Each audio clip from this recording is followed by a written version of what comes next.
Bihar special के next video series में चलेंगे। आज 65 बीपीएससी में जो महत्वपूर्ण क्वेश्चन पूछा गया था बिहार स्पेशल, उन क्वेश्चन को हम रिकॉल करेंगे। यह महत्वपूर्ण 17 क्वेश्चन का सीरीज होगा। इसमें लगभग 17 क्वेश्चन को शामिल किया गया है और ये सभी क्वेश्चन से देखा जाए आगामी आने वाले एग्जाम में 67 बीपीएससी में मुझे उम्मीद है कि वहाँ से रिपीट किए जाएंगे। तो इस क्वेश्चन को आप बारीकी से समझें, इन्हें सुने और इन्हें रिकॉल करने का प्रयास करें, क्योंकि यह सभी क्वेश्चंस काफ़ी इंपॉर्टेंट है। 67 बीपीएससी जो 30 सितंबर को होंगे उस एग्जाम की दृष्टि से देखा जाए तो चलेंगे। आज 65 बीपीएससी में जो प्रीवियस ईयर में बिहार से क्वेश्चंस पूछे गए थे, बिहार स्पेशल से उन क्वेश्चन को रिकॉल करते हैं। काफ़ी महत्वपूर्ण क्वेश्चन का यहाँ पे संकलन किया गया है। चलेंगे। आज फर्स्ट नंबर क्वेश्चन में पूछा गया है। फर्स्ट नंबर क्वेश्चन पूछे गए, बोला गया बिहार के किसानों ने किस आंदोलन में चौकीदारी कर देने से इनकार कर दिया था। बहुत ही इंपॉर्टेंट क्वेश्चन है। यानी आपने सुना होगा सविनय अवज्ञा आंदोलन का नाम। सविनय अवज्ञा आंदोलन की शुरुआत गांधी के द्वारा 6 अप्रैल 1930 को किया गया था। 6 अप्रैल 1930 को गांधी के द्वारा सविनय अवज्ञा आंदोलन की शुरुआत की गई थी। इसी सविनय अवज्ञा आंदोलन के दौरान ही बिहार के किसानों ने चौकीदारी कर देने से इनकार कर दिया था। यानी ऑप्शन नंबर डी क्वेश्चन का आंसर हो जाएंगे। इसी 6 अप्रैल के कुछ ही दिनों के बाद यानी 4 मई को गांधी को इसी आंदोलन के क्रम में गिरफ्तार कर लिया गया था और उन्हें जेल में डाल दिए गए थे। तो इस क्वेश्चन का आंसर देखा जाए ऑप्शन नंबर डी होगा। तो सविनय अवज्ञा आंदोलन के समय चौकीदारी कर देने से बिहार के किसानों ने इनकार कर दिया था। आइए आगे महत्वपूर्ण क्वेश्चन में चलेंगे। पूछा गया निम्न में कौन सा बिहार के भूगर्भीय इतिहास में सबसे नवीनतम है। सबसे नवीनतम है वो भी बिहार के भूगर्भीय इतिहास में ना, तो वो बिहार का मैदान हो जाएगा। इसमें एक बात ऐसे समझने का प्रयास कीजिएगा, क्योंकि बिहार के मैदान को 3 भागों में बांटा गया है। बिहार के मैदान को 3 भागों में बांटा गया है। ये पहला भाग देखा जाए तो झारखंड के आसपास की जो सीमाएं होती है, जैसे बांका, मुंगेर, जमुई, इन सभी क्षेत्रों को धारवाड़ चट्टाने के रूप में जाना गया है। वहीं दूसरी भाग देखा जाए तो पश्चिम चंपारण के आसपास, सीतामढ़ी के आसपास जो ऊपरी इलाका में जो क्षेत्र होते हैं उन्हें टर्शियरी चट्टान के रूप में बिहार में जाना जाता है। वहीं बीच के जो मध्य भाग होते हैं, कैमूर, रोहतास के आसपास जिले, ये विंध्याचल चट्टान के पार्ट होते हैं। तो भूगर्भीय इतिहास में बिहार के 3 भाग में बांटा गया था, यानी झारखंड के आसपास के जिले को, उसके बाद पश्चिम चंपारण के आसपास के जिले को और मध्य बिहार के जिले को 3 पार्ट में बिहार के भूगर्भीय इतिहास में बांटा गया है। तो इस क्वेश्चन का आंसर ऑप्शन नंबर सी हो जाएगा। आइए आगे चलेंगे। पूछा गया पुरानी जलोढ़ मिट्टी का भंडार बिहार के निम्न में किस क्षेत्र में पाई जाती है। तो पुरानी जलोढ़ मिट्टी, सबसे पहले जलोढ़ मिट्टी आपको पता होगा गंगा के भूभाग में देखा जाए सबसे अधिक जलोढ़ मिट्टी पाई जाती है। इसी में बांगर और खादर मिट्टी दोनों होते हैं ना।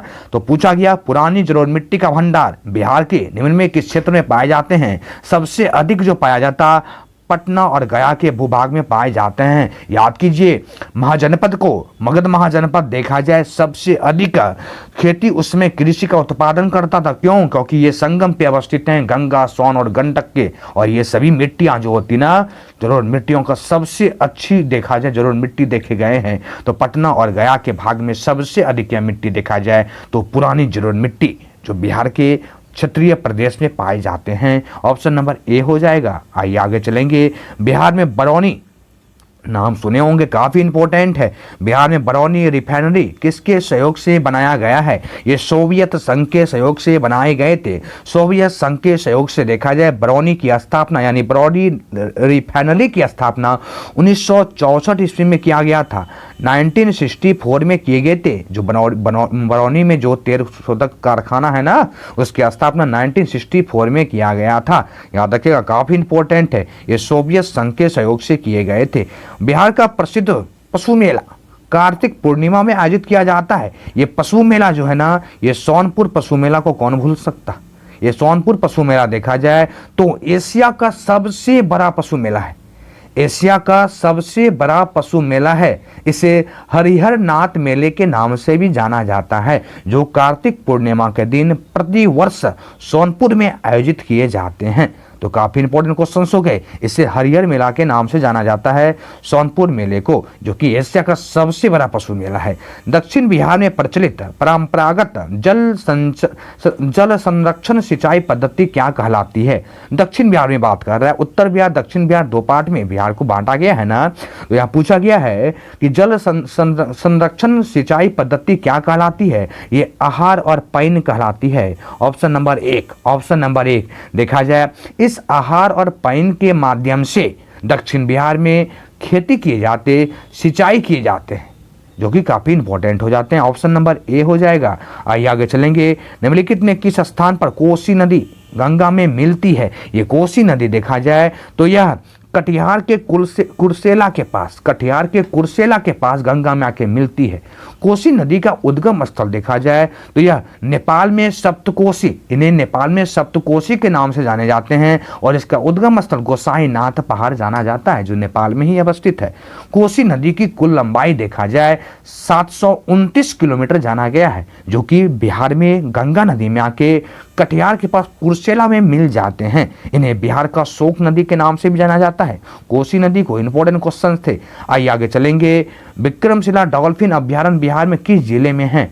तो याद रखनी है 1991 में 1991 में पहली बार विक्रमशिला डॉल्फिन अभ्यारण्य की शुरुआत की गई थी, और यह भागलपुर जिले में अवस्थित है। तो कभी भी क्वेश्चन पूछा जाए डॉल्फिन अभ्यारण्य तो भागलपुर में, और डॉल्फिन अनुसंधान केंद्र पहली बार पटना में खोला गया है, और यह डॉल्फिन अभ्यारण्य केंद्र 1991 में ही निर्मित की गई थी, जो कि भागलपुर में अवस्थित है। काफी इंपॉर्टेंट क्वेश्चन हैं। चलिए आगे चलेंगे। पूछा गया है किसान क्या करे किसने लिखी है? तो किसान क्या करे किसने लिखी है? काफी इंपॉर्टेंट क्वेश्चन है। यह स्वामी सहजानंद सरस्वती के द्वारा लिखे गए थे। स्वामी सहजानंद सरस्वती के द्वारा ये लिखे गए थे। यानी ऐसे समझिएगा कि भारत के किसान आंदोलन का जनक स्वामी सहजानंद सरस्वती को ही कहा जाता है। इन्होंने 1936 में पहली बार, आपने सुना भी होगा, अखिल भारतीय किसान सभा का गठन भी किया था, जिसकी अध्यक्षता खुद इन्होंने ही किए थे। स्वामी सहजानंद सरस्वती ने, इन्होंने ही किसानों को लेकर, किसानों के समस्याओं को लेकर एक पुस्तक को लिखा था, जिसका नाम था किसान क्या करे। स्वामी सहजानंद सरस्वती, इन्होंने 1936 में अखिल भारतीय किसान सभा का संगठन भी किया था, और इनकी अध्यक्षता भी इन्होंने ही किया था। काफी महत्वपूर्ण क्वेश्चन थे। आइए आगे क्वेश्चन में चलेंगे। पूछा गया है, बोला गया मदरलैंड के नाम सुने होंगे। मदरलैंड को किसने प्रकाशित किया है? मदरलैंड को किसने प्रकाशित किया है? मजरूल हक का आपने नाम सुना होगा। इन्हीं के द्वारा इन्हें प्रकाशित किए गए थे। यानी देखा जाए मदरलैंड एक साप्ताहिक पत्रिका थी, जिसका प्रकाशन 1906 में पहली बार मजरूल हक के द्वारा ही किया गया था। तो ऑप्शन नंबर सी हो जाएंगे। आगे चलेंगे। पटना युवक संघ की स्थापना कब हुई? यह भी क्वेश्चन से काफी इंपॉर्टेंट है। पटना युवक संघ की स्थापना 1927 में किया गया था। 1927 में पहली बार पटना युवक संघ की स्थापना की गई थी, और इस संघ की स्थापना का श्रेय देखा जाए मनीन्द्र नारायण राय को जाता है, जिन्होंने पटना युवक संघ की स्थापना किया था 1927 में। इंपॉर्टेंट क्वेश्चंस थे। आइए आगे चलेंगे। पाटलिपुत्रा में बुलाई गई प्रथम जैन संगति के अध्यक्ष कौन थे? पाटलिपुत्रा में जो पहली बार जैन संगति बुलाई गई थी, यह 300 ईस्वी पूर्व में बुलाया गया था, और इस जैन संगति में देखा जाए तो इसके अध्यक्ष स्थूलभद्र जाने जाते हैं। यानी ऑप्शन नंबर सी हो जाएगा। ऑप्शन नंबर सी, यानी प्रथम जैन संगति के अध्यक्ष स्थूलभद्र थे। वहीं द्वितीय जैन संगति वल्लभी गुजरात में बुलाए गए थे, जिसका अध्यक्षता क्षमा श्रवण के द्वारा किया गया था। लेकिन क्वेश्चन में प्रथम जैन संगति पूछा गया है। ऑप्शन नंबर सी स्थूलभद्र हो जाएंगे। आइए आगे। किस शासक ने अपनी राजधानी पाटलिपुत्र में हस्तांतरित किया था?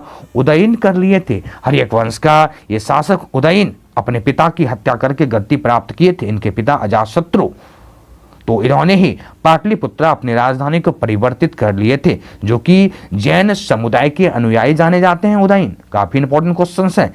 चलिए आगे चलेंगे। 1922 के भारतीय राष्ट्रीय कांग्रेस का गया अधिवेशन का अध्यक्षता किसने किया था?